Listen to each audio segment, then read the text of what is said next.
Saudara, kita akan berbincang sebentar lagi mengenai Al Zaitun. Beberapa hal yang kemudian sudah mengemuka adalah ratusan rekening. Saya ulangi nih, ada ratusan rekening dari pimpinan Pondok Pesantren Al Zaitun Panji Gumilang saat ini telah diblokir oleh PPATK. PPATK menyebut pemblokiran rekening-rekening tersebut dilakukan agar pihak kepolisian bisa melakukan penelusuran dan mengetahui aliran dana yang diduga terkait dengan tindak pidana pencucian uang. PPATK telah menganalisis kepemilikan ratusan rekening dari pimpinan Pondok Pesantren Al Zaitun Panji Gumilang. PPATK akhirnya memblokir ratusan rekening milik Panji Gumilang yang terindikasi tindak pidana pencucian uang atau disingkat TPPU. Sesuai kewenangannya, PPATK bisa melakukan pemblokiran seperti ini untuk mencegah Panji Gumilang memindahkan dana yang diduga terkait dengan pencucian uang.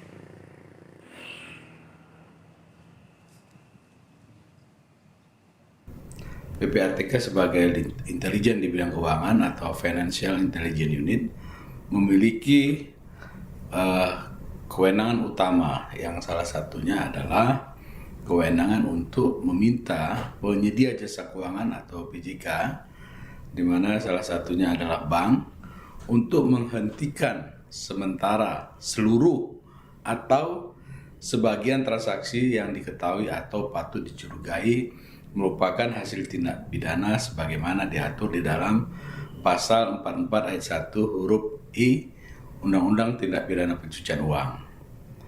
Tindakan yang dilakukan oleh PPATK ini dimaksudkan agar dapat mencegah adanya upaya pemindahan atau penggunaan dari rekening yang diketahui atau dicurigai merupakan hasil tindak pidana. Sementara pimpinan Pondok Pesantren Al Zaitun, Panji Gumilang, memprotes soal pemblokiran rekening Yayasan Al Zaitun. Di hadapan para santrinya, Panji Gumilang menegaskan dana yang masuk ke Pondok Pesantren Al Zaitun dari honor dan juga dari dana BOS. Dan real diumumkan lagi rekening Panji Gumilang Mualaya. Tanahnya 230 hektar. Karena itu pandangannya pandangan PNS. Cara menggunakan uang seperti begini, ini swasta. Yang penting dana yang masuk itu bisa digunakan, menguntungkan. Cara memprotek supaya tidak korupsi di kampus kita ini, begitulah caranya. Lah ini dana pendidikan bukan dapat korupsi. Siapa yang dikorupsi? APBN juga nggak masuk kecuali BOS. Saudara, PPATK memblokir ratusan rekening milik pimpinan Pondok Pesantren Al Zaitun Panji Gumilang. Pemblokiran ini dilakukan agar pihak kepolisian bisa melakukan penelusuran dan mengetahui aliran dana yang diduga terkait dengan tindak pidana pencucian uang. Apa yang harus dicermati dari pemblokiran ini dan segala sesuatu yang berkaitan yang kita ikuti selama ini di media mengenai begitu banyaknya rekening di Pondok Pesantren Al Zaitun. Kita akan segera bahas bersama pakar hukum tindak pidana pencucian uang, Yenti Garnasih. Mbak Yenti, Assalamualaikum warahmatullahi wabarakatuh. Selamat tahun baru Islam. Waalaikumsalam. Ya, selamat tahun baru Islam. Ya, mumpung ketemu Mbak Yenti, izinkan saya ada beberapa hal yang ingin saya perjelas mengenai Al Zaitun. Kita kan kami ini publik mengetahui dari media rekening di sebuah pendidikan, pondok pesantren pendidikan begini seperti Al Zaitun sampai ada ratusan rekening begitu. Dari sisi ini apakah itu hal yang wajar bahwa ini kemudian digunakan untuk operasional dengan nama pemilik rekening dari pemimpin pondok pesantrennya, keluarganya, mungkin ada pengurus dan lain-lain. Mbak Yenti, dari sisi itu apakah kita bisa kemudian bilang secara umum begitu ini terindikasi ada tindak pidana pencucian uang, Mbak Yenti? Ya baik Mas Bayu. Kalau bicara indikasi yang ditunjukkan tuh indikatornya adalah ada rekening banyak sekali untuk beberapa orang saja orang saja, apakah itu namanya sendiri atau nama orang lain kita nggak tahu, tapi pasalnya tidak lebih dari 10 ya, tetapi jumlah rekeningnya sampai 300. Itu indikatornya justru keras sekali itu baru dari jumlah rekeningnya. Belum lagi nanti masing-masing rekening kan ada mutasi-mutasi. Dan nanti ini pasti tugasnya dari PPATK untuk melihat masing-masing rekening itu transaksinya untuk apa saja, bagaimana keluar masuknya itu jelas PPATK sudah tahu seharusnya. Hanya begini, waktu saya mendalami ini ya, saya ingat sekali saya mendalami ini ke Amerika tahun 2000, itu memang karena dia adalah negara pertama yang punya undang-undang anti pencucian uang, itu dikatakan bahwa nanti hati-hati ya kalau belajar TPPU, kalau belajar TPPU itu harus tahu bahwa TPPU itu bukan urusannya orang hukum saja, bukan urusannya orang-orang yang berkaitan dengan hukum. Ini adalah urusan semua masyarakat harus tahu yang namanya TPPU itu apa. Kenapa? Karena TPPU itu intinya adalah orang itu tidak boleh menggunakan memanfaatkan harta kekayaan termasuk uang yang berasal dari kejahatan. Ini kita semua harus tahu. Apalagi ada TPPU pasif, yaitu yang melakukan kejahatan si A, kita menerima, kita juga kena. Undang-undang TPPU yaitu pasal 5. Nah, betapa pentingnya. Nah, dari hal ini juga bagaimana caranya untuk menjalankan undang-undang anti TPPU dengan baik, antara lain kita membentuk, semua negara membentuk namanya Financial Intelligence Unit, yang namanya di Indonesia adalah PPATK. PPATK ini kerjasamanya dengan bank harus sangat sedemikian rupa. Jadi bank itu sudah ada aturannya, kalau ada transaksi 100 juta atau 500 juta ke atas atau berapapun yang mencurigakan, dia harus melaporkan kepada PPATK. Yang saya lihat, Mas Bayu, ini kepatuhan bank justru yang kita pertanyakan. Jadi bank itu kelihatannya nggak peduli, begitu sekarang ini, begitu sudah jadi masalah, sudah jadi kasus baru, kita nanya ke banknya, PPATK-nya nanya ke Padahal bank ini. sejak terjadi transaksi, ada uang masuk yang begitu besar, itu harus melapor, proaktif sebuah bank itu ya? Harus melapor. Dulu awal-awal mulai Tidak sampai menunggu dengan kemudian ada masalah atau menjadi isu. Iya, karena kan banknya juga diuntungkan dengan tidak melapor, dia senang kan uangnya masuk. Nah ini ada pemikiran-pemikiran yang ego sektoral lagi, tidak berpikir nasional, jadi tidak berpikir. Mbak Yenti, Ada sih sanksinya. Ya, Mbak Yenti sedikit saja. Ketika sebuah transaksi terjadi kan ada uang masuk dan uang keluar. Kalau uang keluar kan selama ini saya membayangkannya adalah uang keluarnya dipakai untuk apa yang sekarang kemudian sedang ditelusuri. Nah, uang masuknya ini kan dalam bayangan saya sekali lagi adalah uang yang berasal dari tindak kejahatan misalnya. Nah, kalau di Pondok Pesantren Al Zaitun, tadi juga sudah disampaikan oleh pimpinan Pondok Pesantren bahwa uang-uang ini kan dana-dana pendidikan yang mungkin dari orang tua para santri yang memang banyak sehingga uangnya bisa saja banyak masuk. Nah, apakah ini juga akan ditelusuri? Kalau itu dananya adalah resmi, sah adalah dana pendidikan, digunakannya untuk apa dan bagaimana? Ini juga akan mempengaruhi ini menjadi tindak pidana pencucian uang atau tidak, asal dari uang tersebut, Mbak Yenti? Iya, ini kan sudah jadi masalah ya. Kalau melihat santri sekolah yang pesantren dan sebagainya, tidak mungkin ada dana sebesar ini. Ini kan awalnya seperti itu jadinya kan. Tidak mungkin. Gedungnya juga seperti itu, punya dan lain sebagainya. Pertanyaannya adalah itu uang dari mana ya, gitu kan? Uangnya dari mana? Jadi kita tidak bisa lagi melihat bahwa ini sekolah didanai oleh masyarakat, anak-anak yang sekolahnya anak didiknya. Tapi pantas nggak uang yang diterima dari anak didiknya itu membuat satu bangunan seperti itu megahnya, masjid seperti itu megahnya, kemudian ternyata pemimpinnya mempunyai banyak sekali sertifikat tanah atas nama dirinya dan keluarganya. Ini dari mana? Itu permasalahannya dari situ. Apakah ia memang dari santrinya? Nah, oke. Kalau memang dari santrinya, caranya bagaimana? Ini beberapa. Pernah ada juga pondok pesantren yang berkaitan dengan Lampung ya, waktu itu juga sama. Saya juga ke pengadilan. Memang betul hanya dari santrinya, tapi caranya yaitu adalah menipu, menakut-nakuti sehingga mereka mau tidak mau harus membayar begitu. Nah, itu sudah sebagai indikasi ada tindak pidana asal. Karena yang namanya TPPU itu kan menggunakan uang hasil kejahatan untuk apapun. Nah, berarti kan kita mempunyai tugas bahwa harus ada hasil kejahatan, itu kejahatannya apa, kan gitu ya. Jadi kalau uang halal ya untuk apapun nggak apa-apa.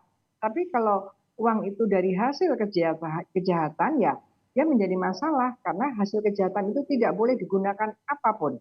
Meskipun itu digunakan oleh lembaga amal sosial keagamaan pun tidak boleh, harus dari uang halal. Jadi di sini kalau kita mengikuti pemberitaan-pemberitaan kan banyak sekali santri-santri, alumni-alumni yang menceritakan bagaimana mereka itu. Halo Mbak Yenti.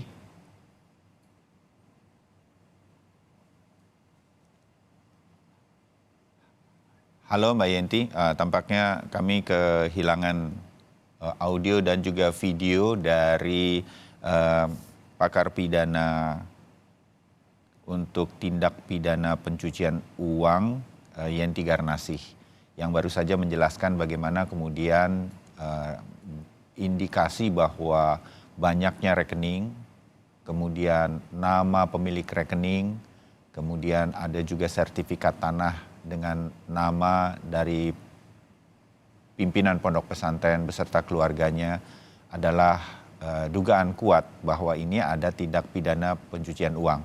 Kami mencoba lagi untuk menghubungi Mbak Yenti Garnasih. Mbak Yenti, sudah terhubung lagi?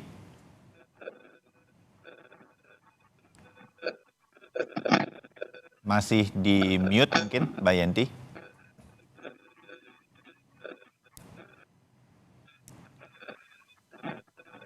Halo Mbak Yenti?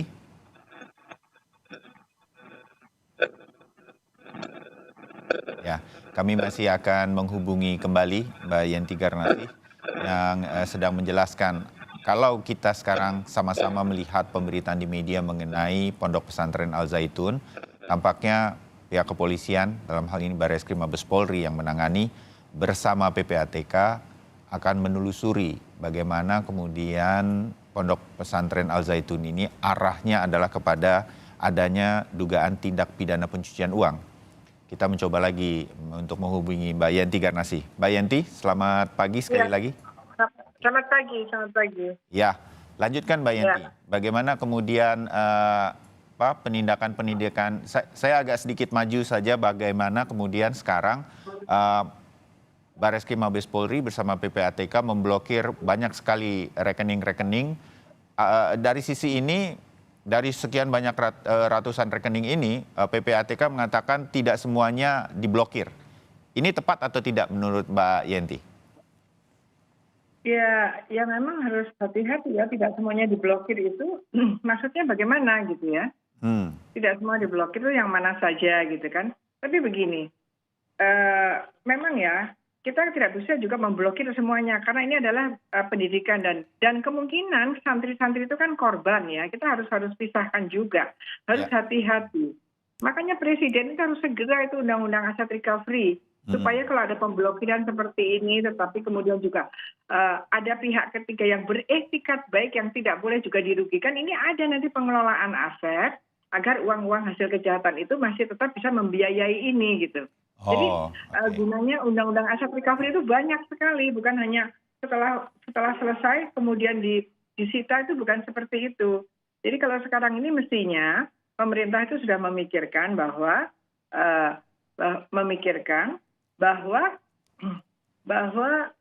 tidak semuanya disita, ada juga yang dikelola, harusnya dikelola, disita tapi dikelola, yang mengelola adalah pemerintah gitu loh.